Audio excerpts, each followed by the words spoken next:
Well, hello, welcome back to the channel and a June budget breakdown. As you can see, YNAB is what I use, zero-based budgeting, envelope-based, cashless, of course. I am a registered dental hygienist and I live in Minnesota. Let's just jump into it. This month I spent $4,880, breaking it down by categories. Rent, highest expenditure by far, 41% of my spending. Everything else, $656.18, 13%. Fun money, 15%, $723.58. Medication, $448.99. Taxes, $300, 6%. Renters and car insurance, $173.09. This is normally $10 more, but I had a gift card that I used to put towards my bill, so it reduced it by $10. MSC World America Hotel. I went on a cruise for my birthday in June and I spent this money on the hotel. I got my hair done for the cruise. I spent $150, which was super expensive for what I normally do. I'm wearing my natural hair today, but normally I get my hair braided and it's $40 and I tip her $10, so it's $50. And that lasts many weeks, 5 weeks or more. This hairstyle lasted 2 weeks and it was like begging to come out. So not a great use of money, but whatever. Gas, $100.56, which seems fairly reasonable. And I put a deposit down for another cruise when I was on my cruise. That was $100. Personal care, $90.05. And we can go into that and see. I guess I can click it now, right? Yeah, so when I was on the cruise, I forgot to buy some stuff. I had to buy some necessities. Then I bought like nail polish remover, body wash, sunblock, stuff like that, braid spray, deodorant, gum, just random stuff like that. And flipping over really quickly to go to the groups to kind of look at things in a different way. Bills and basics was 57% of my spending. So bills and basics would include both the rent and like the renter's insurance. That's a bill and basics.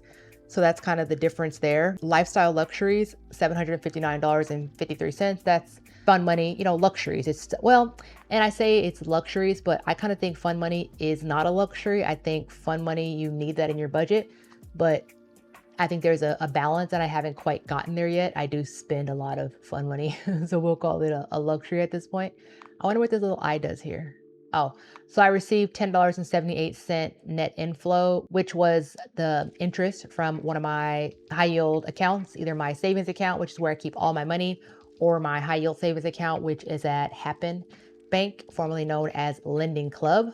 Travel, $347.87. That was where the hotel was, everything for the cruise. Anyway, I don't know that this view is super, I don't know if it tells me enough, right? I kind of like going at it by category here. So let's go down to the bottom, kind of breaks down everything a little bit more. I mean, actually, I guess, okay, there's really not too much more to say about it.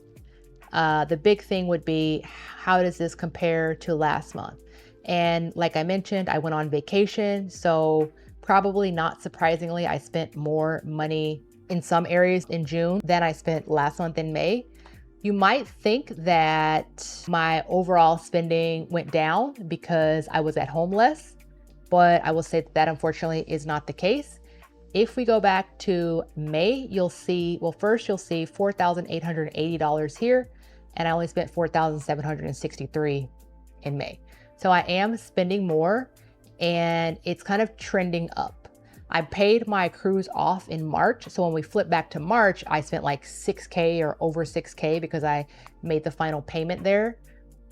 But when we go back to February, I had only spent, I think, 3,000 something. So I really want to start trending down. So I want to be under $4,700 for July. I would love to be at like $4,500. I think that would be a reasonable place to be. I will say though that I am doing a savings challenge. If you are not aware, I do have a freebie down below. It's on my website, tinawilliams.co. It's a save 1K in 3 months challenge. You can start it whenever. You can put the time frame to be whatever you want. I don't know if you can tell, this paper has just been sitting around at home, so it's got like grease stains on it, but forgive me, it's got water stains on it, forgive me. So this is where we are on my save 1K. I decided, like I said, on 3 months. You can do it at wherever, you can do whatever time frame you want, and there are multiple different options. If you don't like this one, there's some that are much more simple, just coloring in, just a line or just even filling in a bar. But anyway, the point is my challenge ends on the 27th of this month in July, and I only have $250 to go. So I am right on track. I cannot believe it. This money is not accounted for in my spending breakdown because the way YNAB works is that I didn't actually spend any money. I just basically transferred money from my regular savings account where I keep all my money to my high yield savings account. So that's not in here. It's not in here for any month, May, June, whatever. But let's see. Okay, so rent, parking, water, trash should be basically the same. Yeah, $2 more and change for rent. So this first tab is May, the second tab is June. Everything else, $756.30, $656.18. So what is that? About $100 cheaper in June or $100 less, which is pretty good. Fun money. So fun money, I'm pretty sure is going to be way more because when I went on vacation, I categorized the drink package that I bought, the non-alcoholic drink package, which included like smoothies, protein shakes, juices, whatever you want. It was $245 and I counted that as fun money. I know that there was a comment that was kind of surprised that I categorized it like that. She was saying that when she goes on vacation, she kind of categorizes everything to vacation category. And I can see the benefit in that. And I might do that in the future, but I don't know. It's like when I go on vacation, first of all, when I go on vacation, I don't have a budget. Anything that I want to buy, I buy it. I really kind of like, not struggled, but on the ship, I didn't buy the internet because I didn't want to buy it. Like, yes, I kind of wanted the internet, but I felt like the price that they were charging was not worth it. So I ended up buying one day instead of buying it for the whole cruise. But if I wanted to buy the internet for the whole cruise, I would have just bought it. As a matter of fact, for that cruise that I put a deposit down for, I did buy the internet for the whole cruise because hindsight being what it is, it would have just been easier and I would have enjoyed having the internet, and I just kind of didn't realize that. But all that to say, I don't necessarily need the internet when I go on a cruise, right? That to me is like an extra expense. That's a fun money type thing. That's a lifestyle luxury. You know what I'm saying? So I don't know. Let me know your thoughts down below. If you budget by category, where do you put things when you travel?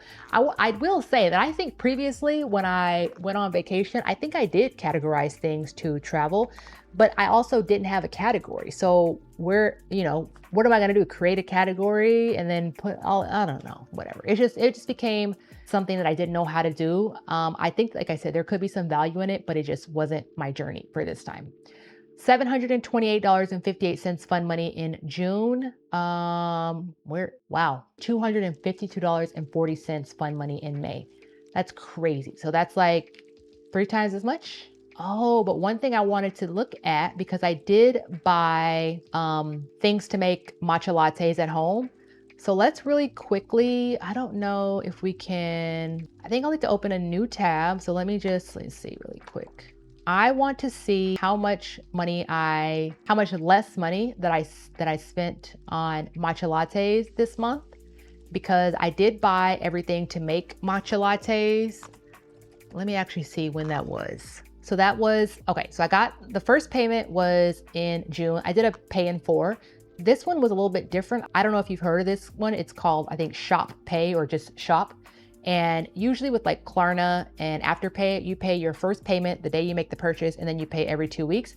With Shop, you don't pay your first payment until 2 weeks. So I had the matcha in my house before the 4th of June, but let's see how much I spent at Capital One Cafe in June. Wow, that's crazy. Look, I went there 5 times. That's really good. That's like once a week. The 4th, the 6th, okay, that's twice a week. The 11th, the 20th, and the 29th. Wow, that's really good. Compare that to May. Look how much I went in May. 13 times. How many days are in a month? Holy shit, that's like what, 4 times a week? That's like 3 to 4 times a week that I was going to get matcha lattes. That's crazy. That's insane. I feel really good about that. Let's actually count them up and see how much I spent. For this one here, I went on Monday. It was MLB Monday. It was free, but I did get a peanut butter cup and I tipped $1. So $71.45 I spent on matcha lattes in May. That's crazy. And this month, June, I spent $27.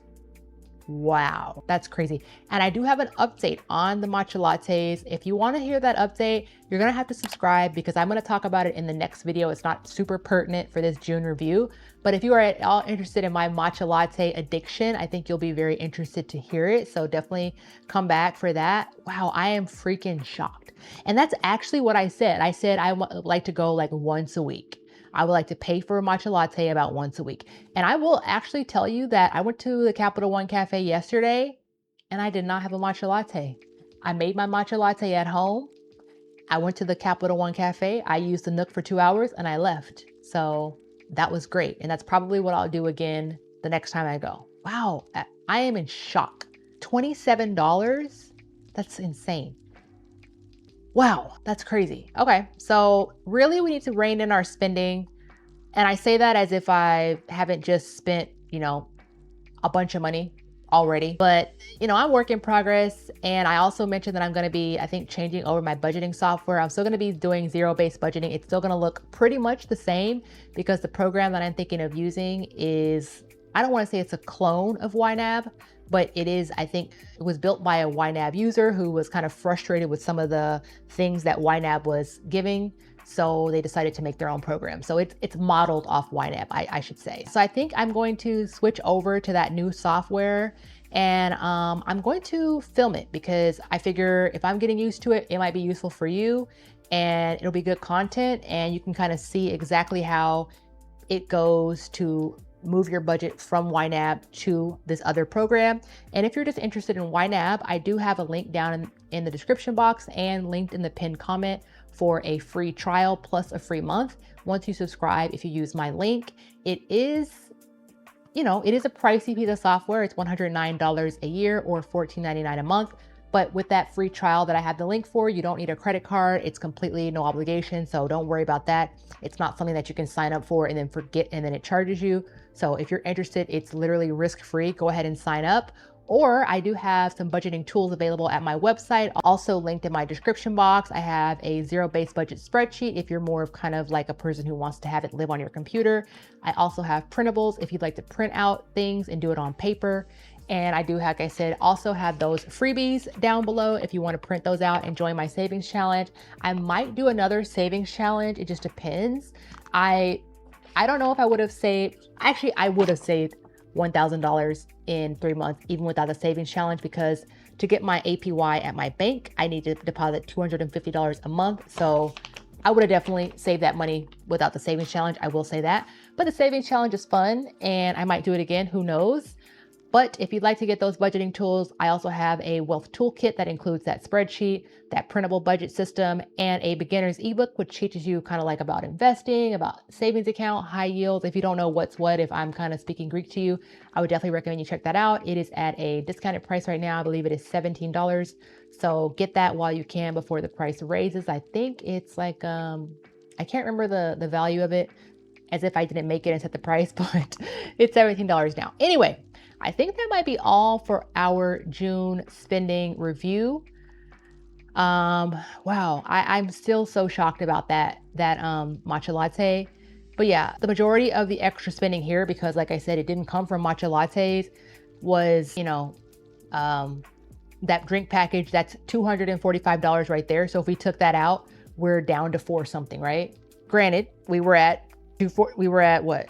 $250. So we still have an extra $200. Let's see if we can figure out where that extra $200 came from. I bet there's a really big purchase, unless I just spent a whole bunch of little purchases. That could have done it. Yeah. Looks like it was just a whole bunch of little stuff. So that's crazy. I spent like $200 extra on fun money than I did the previous month, which is pretty bad, especially considering we spent $50 less on matcha lattes. So let's definitely rein that in. I think when I move to that new software too, I'm going to start tracking my fun money a little bit differently to get more granular so I can see how much am I spending on food, how much am I spending on, whatever else that's fun money, to kind of like identify areas where there might be room to make some improvements, because the way things are now, it just kind of feels like one big pot of money. And there doesn't really seem to be a way to kind of like pinpoint where the savings could be. And I would like that to be the case, because everything else, it's like, it is what it is, right? Rent, parking, trash, you know, that's how much it costs. Medication, how much it costs. Federal taxes, that's how much it costs. Car insurance, like hair care, gas, like these things are pretty broken down. Like personal care, deodorant, lotion, sunblock, you know, if I need a hairbrush, nail polish. Actually, nail polish and stuff probably could be in a different category. Actually, I would make a case that that should be down here in maintenance, which I didn't basically spend anything on. Not home maintenance, it's like me maintenance. Yeah, I would say that things like nail polish should really be maintenance, because personal care to me should be like things that you have to have. Like I don't have to have nail polish. I don't have to have, well, I guess like nail polish, but like deodorant, lotion, I have to have those. Like I can't, there's no way around it. These are non-negotiables, I guess is what I would say. And so honestly, when I think about it, nail polish maintenance should be in fun money. You don't have to have nail polish. Like literally, I have a pair of nail clippers. I can clip my nails and that's how they are now. And you can just, I mean, I don't wear nail polish anyway because I'm a dental hygienist and you're not supposed to wear nail polish. Don't look at me if your dental hygienist has acrylics on. I see that shit every day, but this isn't about that. You're not supposed to wear nail polish with OSHA. So it was for painting my toenails for the cruise, right? So that's like a luxury. That's not something I need. So yeah, come back next time. I will be kind of readjusting the fun money, kind of breaking that out a little bit more granularly. The last thing I need is more categories. If you saw my last video, you see that I have over 60 categories. So we're gonna be increasing that. And if you haven't seen the last video I did of the monthly breakdown and you wanna see a little bit more, go ahead and check out that video there and I'll see you there. Bye.